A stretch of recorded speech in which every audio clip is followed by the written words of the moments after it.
acara seperti ini untuk memberikan informasi dan sosialisasi.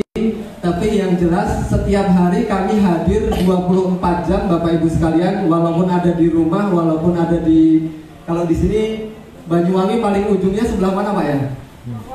Yang paling ujung Nah, selama di titik paling ujung itu Bapak misalnya menggunakan laptop atau menggunakan handphone sekalipun, yang penting ada sinyal, bisa ada kuotanya, menghubungi www.ptsp.halal.go.id. Di situ BPJBH akan hadir. Bapak Ibu bisa melakukan pengajuan pendaftaran, misalnya punya produk berupa keripik pisang misalnya, atau produk yang lain. Bapak Ibu sekalian memiliki produk roti, misalnya kue nastar, kastengel, putri salju, atau yang lain-lain, atau lemper. Nah seperti itu, silahkan Bapak Ibu sekalian melakukan pengajuan untuk sertifikat halalnya. Kenapa? Karena alasan-alasan yang tadi sudah disampaikan. Jadi yang pertama, bagi Bapak Ibu sekalian, produk yang Bapak Ibu miliki dengan adanya sertifikat halal akan mendapatkan pengakuan secara legal. Dan bukti legal ini saat ini semakin dibutuhkan. Misalnya kalau di sini biasanya di pusat oleh-oleh mungkin pada beberapa toko tertentu mensyaratkan harus sudah memiliki sertifikat halal misalnya. Nah itu keuntungan yang bisa didapatkan oleh Bapak Ibu sebagai pelaku usaha.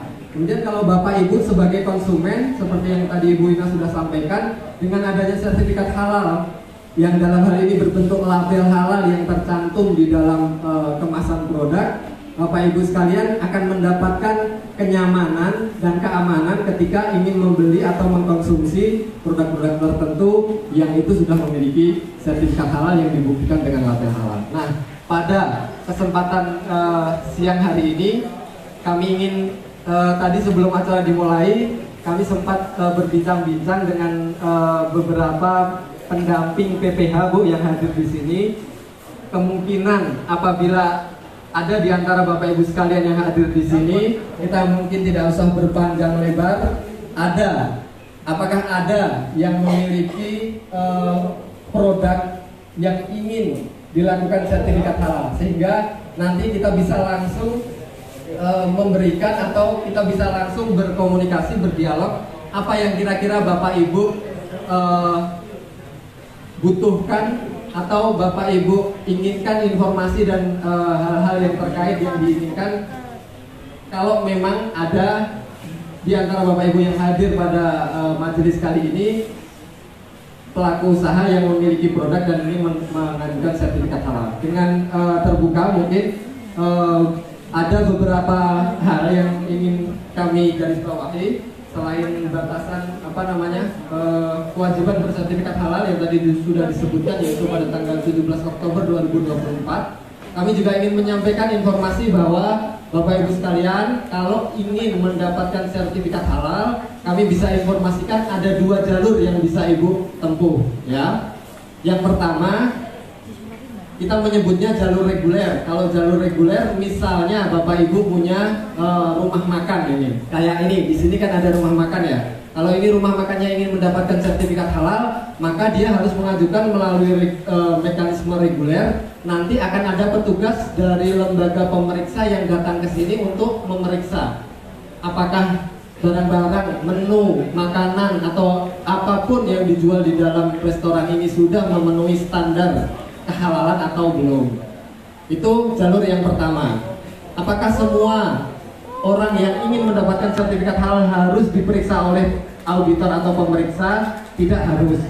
Jadi ada dengan undang-undang yang Undang-Undang Cipta Kerja atau yang sudah diperbarui dengan Undang-Undang Nomor 6 tahun 2023, ada ketentuan terkait dengan pengurusan sertifikat halal berdasarkan pernyataan dari pelaku usaha.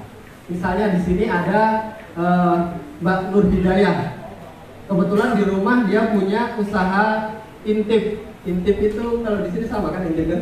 Kerak nasi ya. Nah, kerak nasi kemudian digoreng, kemudian dikemas seperti itu. Nah, ini Mbak Nur Hidayah ini jualan intip. Apa iya kalau mau jualan intip harus diperiksa sama auditor? Tidak perlu Bapak Ibu ya. Yang penting apa? Yang penting pengurusan sertifikat halal dilakukan dengan mekanisme sertifikat. Mbak Nur menyatakan bahwa saya punya produk intip ini halal. Gimana saya bisa bilang halal? Karena satu, saya menggunakan menggunakan beras aman, sudah bersertifikat halal atau jelas kehalalannya. Kemudian saya menggunakan bahan yang lain yang saya gunakan untuk membuat intip selain nasi, minyak goreng misalnya. Minyak goreng misalnya, mohon maaf saya sebut merek misalnya pakai Bimoli. Bimoli sudah pasti kehalalannya karena dia sudah memiliki sertifikat halal. Kemudian kalau intipnya variasinya itu asin, berarti pakai garam. Garam tertentu yang sudah bersertifikat halal yang digunakan oleh Mbak Nur, oke. Atau kalau intipnya manis berarti menggunakan campuran gula, entah itu gula Jawa atau gula pasir, gula Madura. Selama bahan-bahan yang digunakan oleh Mbak Nur ini semuanya sudah pasti kehalalannya, entah itu karena sudah memiliki sertifikat halal atau karena memang bahan itu adalah bahan yang positif list dari awalnya memang sudah halal. Itu berarti Mbak Nur sudah bisa menjamin bahwa produk yang dia miliki adalah halal dari sisi bahannya. Ya, yang harus dilakukan Mbak Nur lagi apa? Pada saat proses pembuatan intip itu, Mbak Nur harus bisa memastikan bahwa dari mulai dia menanak nasi sampai menjemur, nanti menggoreng, setelah digoreng dimasukkan ke dalam kemasan, setelah itu di plastik tertentu, dimatikan, di klip. Itu Mbak Nur harus memastikan bahwa semua proses tersebut bebas dari potensi atau ancaman atau kontaminasi dari bahan-bahan yang tidak halal atau barang-barang najis. Misalnya, Mbak Nur harus mastiin Mbak, jadi kalau jemur intip di luar di halaman rumah harus benar-benar dipastikan jangan sampai misalnya di situ ada piaraan yang naik ke atas. Habis dari peceren, habis dari comberan naik ke atas, atau dia buang kotoran di situ. Nah, hal yang seperti ini yang harus dipastikan oleh Mbak Nur selaku pelaku usaha, karena dia yang menyatakan bahwa produk saya ini halal. Jadi apa? Yang pertama harus dijamin halal dari sisi bahannya. Yang kedua, proses pembuatan dari bahan baku sampai produk itu jadi harus dijamin untuk tidak terkontaminasi oleh bahan yang najis atau bahan yang halal. Oke. Ya. Baik.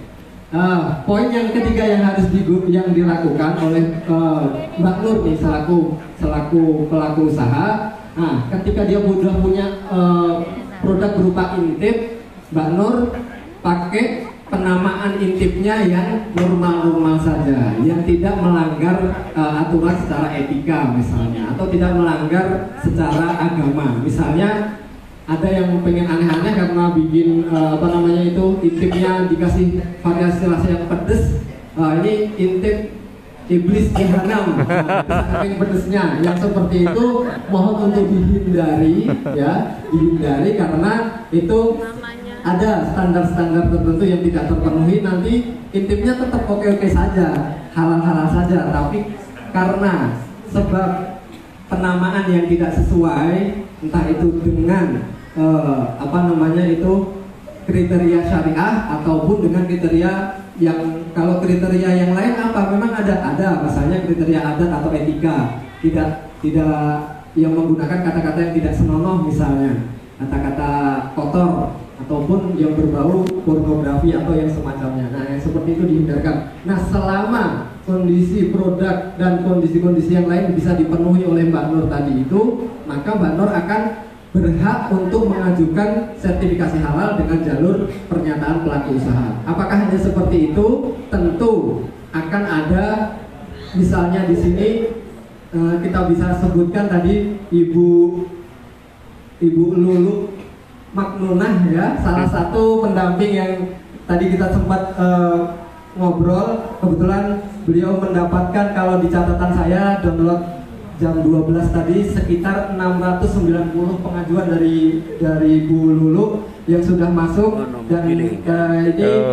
termasuk kalau di Kabupaten Banyuwangi termasuk 3 besar dari pendamping-pendamping yang jumlahnya 407. Jadi di Banyuwangi ini ada 407 pendamping yang bisa Bapak Ibu nanti pilih untuk apa? Untuk Bapak Ibu jadikan saksi bahwa apa yang Bapak Ibu sampaikan tadi, pernyataan yang Bapak Ibu sampaikan bahwa produk yang Bapak Ibu miliki itu halal dari bahannya, dari prosesnya, dari penamaannya, itu nanti akan disaksikan atau akan oleh para pendamping ini yang akan membuatkan laporan bahwa memang benar apa yang disampaikan Mbak Nur ini. Saya yang sudah menyaksikan, saya datangi tempat usahanya, memang dia memiliki produk itu dan dia memproduksi dengan cara yang aman, dia memproduksi dengan hal yang baik-baik, dan saya juga termasuk orang yang menyaksikan bahwa Mbak Nur ini nanti kalau sudah dapat sertifikat halal akan mempertahankan